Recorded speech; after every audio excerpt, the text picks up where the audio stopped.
I'm Amber Downs from the Maitland Public Library, and today I'll be sharing with you our November Take and Make craft. This month's craft is a thankful banner made out of book print and other supplies from the library. We'll send home all of the paper supplies, and then there are a couple things you'll need at home as well, and I'll show you those. So first, we're going to send you home with a couple sheets of cardstock in brown, some book pages, letters to spell out the word thankful out of construction paper, a large and small banner pattern, and a piece of string. You will need to provide some type of adhesive. I'm using a glue stick, but use what you have at home. Scissors, and either tape or a hole punch.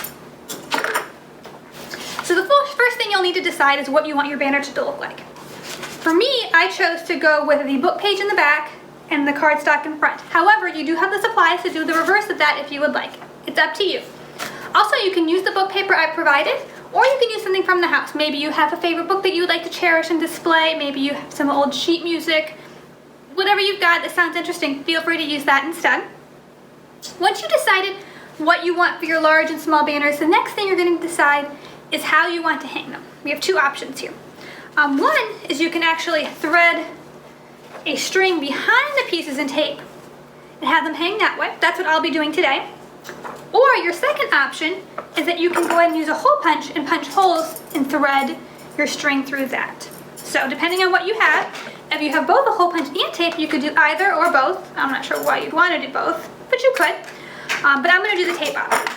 If you choose to do the tape option, you'll want to make sure that you give yourself a little bit of extra space at the top of your patterns. The paper is provided for both sizes. There is enough to accommodate this, so keep that in mind. It doesn't have to be as large as mine, but you want at least half an inch of overlap extra. So the next thing you're going to do is you're going to go ahead and you are going to trace your patterns. I would suggest starting with your smaller pattern and deciding which one you want for that.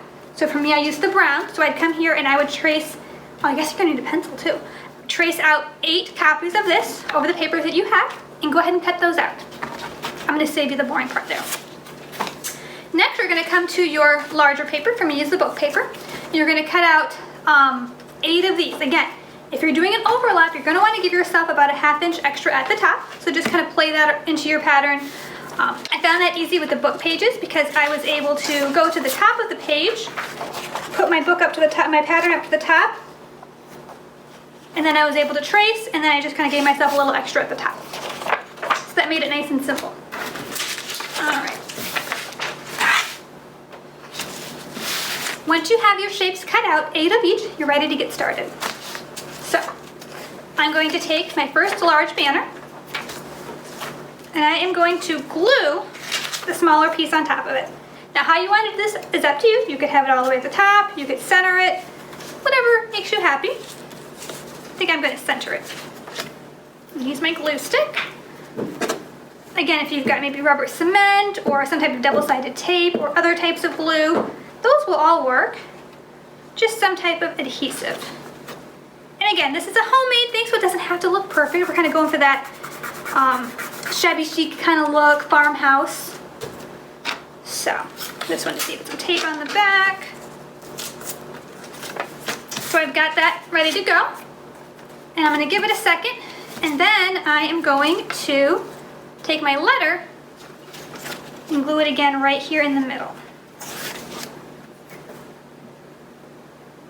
Depending on your work surface, you may want to use this glue, your glue on maybe some newsprint or something. I'm going to have to clean this counter when I'm done, I can tell. All right. So that's my first one. I'm going to go ahead and make the rest of these, and then I'll show you what it looks like when I'm finished.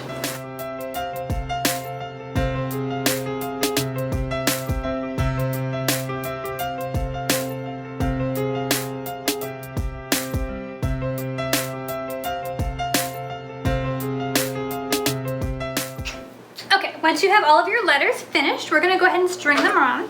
Again, if you have hole punches, you'll just sew it in, weave it in through the holes. And then for me, I didn't do that. So,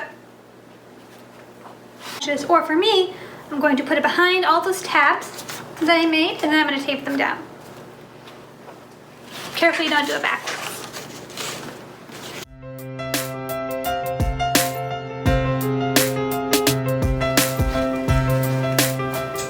you have it. A cute banner to hang up in your home.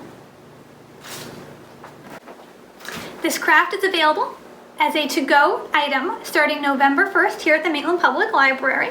It's available either if you come in, you can pick one up at the reference desk, or if you're ordering for curbside pickup, when you arrive at the library to pick up, just let them know you'd like a craft kit as well for adults. There is no reservations on this items, and quantities are limited. However, we should have enough for everybody. Thanks and have a great day.